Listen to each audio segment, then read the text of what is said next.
ইয়ামিন, এ কি করেছো? ছি, বন্ধ। আমার কোনো দোষ নেই মা, আমি ইচ্ছা করে মারিনি। ইয়ামিন, যা উজু করে আসো, তোমার উজু ভেঙে গেছে। না আম্মু, আমি এখন উজু করতে পারবো না।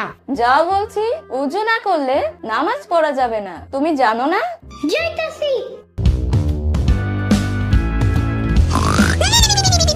ইয়ামিন, এই ইয়ামিন, এখনই ঘুমিয়ে পড়লে? ওহ আম্মু, বিরক্ত করো না, খুব ঘুম পাচ্ছে। তুমি যে এখনই ঘুমিয়ে পড়লে, নামাজটা পড়বে কে? পরে পড়বো আম্মু, এখন যাও তো এখান থেকে, ঘুমাতে দাও। আচ্ছা ঠিক আছে, ঘুমাও, কিন্তু নাক ডেকো না। এ আম্মু চুপ থাকো, আমার নাক আমি ডাকবো, তোমার কি আম্মু?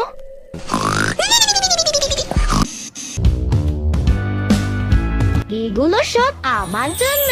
অবশ্যই ইয়ামিন, এগুলো তোমার জন্য, তুমি ছাড়া আমার খেয়াল কেউ আছে? কেন আম্মু, আব্বু আছে। আচ্ছা আম্মু, একটা কথা জিজ্ঞেস করি।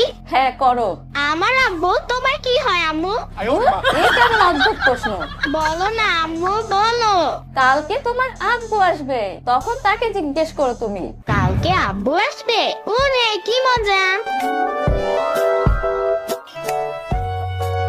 এ কি ইয়ামিন, এগুলো নিয়ে কোথায় যাচ্ছ?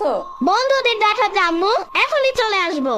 ইয়ামিন শোনো বাবা, যেও না বলছি, দাঁড়াও। নতুন জামা কাপড় দেখাই দিলে তোমার ঈদ কিন্তু নষ্ট হয়ে যাবে। থাক আম্মু, তাও আমি আমার বন্ধুদের আমার জামাগুলো আমি দেখাবো। এই দেখেছো কত সুন্দর শার্ট আর আমার পাঞ্জাবিটা? সত্যি ইয়ামিন, অনেক সুন্দর। হা হা হা হা, সুন্দর তো হবেই, আমার মা পছন্দ করে এনেছে। আমিও ইয়ামিনের মতো পাঞ্জাবি কিনবো। আমিও কিনবো। না, এই কালারের পাঞ্জাবি তোমরা একদম কিনতে পারবে না, বলে দিচ্ছি কিন্তু, না হলে কিন্তু ব্লেড দিয়ে তোমাদের পাঞ্জাবি কেটে দিব। কিন্তু কেন? কারণ এটা আমার কালার, এটা পরে আমি ঈদগাহে যাব। আমি চাই না আমার সাথে কারোর পাঞ্জাবি মিলে যাক, তাহলে আমার ঈদের আনন্দটা নষ্ট হয়ে যাবে। ঠিকই তো, তাহলে আমাদের ঈদও মাটি হয়ে যাবে। আচ্ছা, আমরা ইয়ামিনের মতোই কিন্তু অন্য কালার কিনবো। ঈদের দিন তোমরা কোথাও বেড়াতে যাবে না?